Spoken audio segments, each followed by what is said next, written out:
Okay, one of the best things that happened this year was season 8 of Arrow because it ended this horrendous series.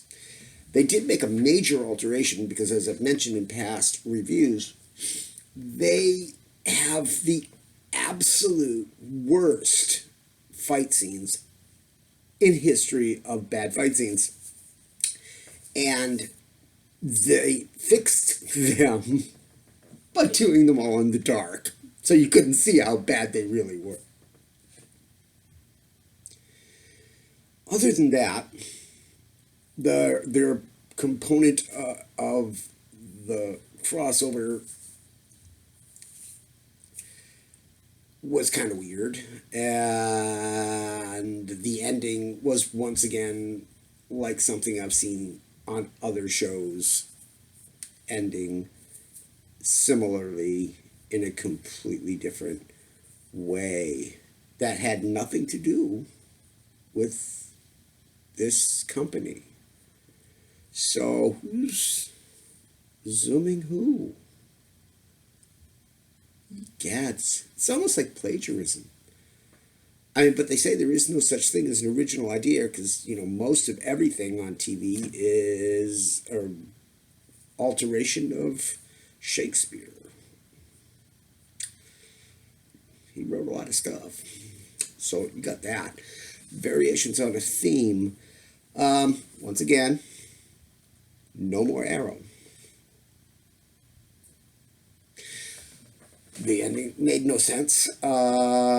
Once again, because, poorly thought out. Truncated season. It was like rushed. A lot of weirdness. But, costumes. He's always got the costumes. And, other things going on that just sort of almost make sense in a way, as, everything is changed after the crossover for everything, everywhere, every time, every how. And here's the thing about these ones that deal with time travel and rebuilding the universe. But you're at a fixed point in time that is very primitive for most of the societies involved. And always dealing with some weird omnipotence, but not a singular omnipotence. It is like, how many omnipotences are there? How can everything or all these be all powerful? And how can we change everything now, but how can it not be? How is it we're started from the past to the end of time, from the beginning of time to the end of time, we've fixed everything, and we're here in the middle. Still, we don't really know the past or the future, other than the bits and pieces we occasionally see, and we know nothing about the entire rest of the universe that we have never seen.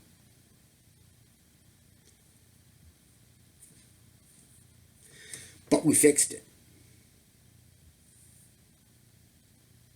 And we merged all the universes on all the planets and all the stars, including stars that had, for whatever reason, because things move differently in each of the multiverses because of other cause and effects within them once they began.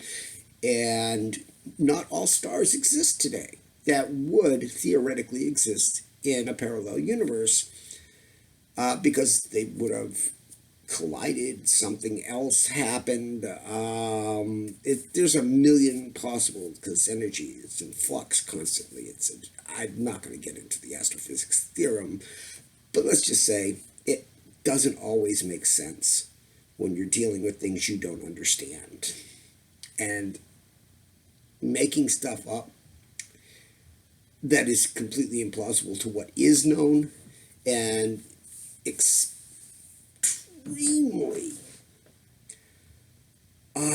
overwhelming to common sense is, well, standard with this show, I guess. That's pretty much why we're glad it's over. One more to go.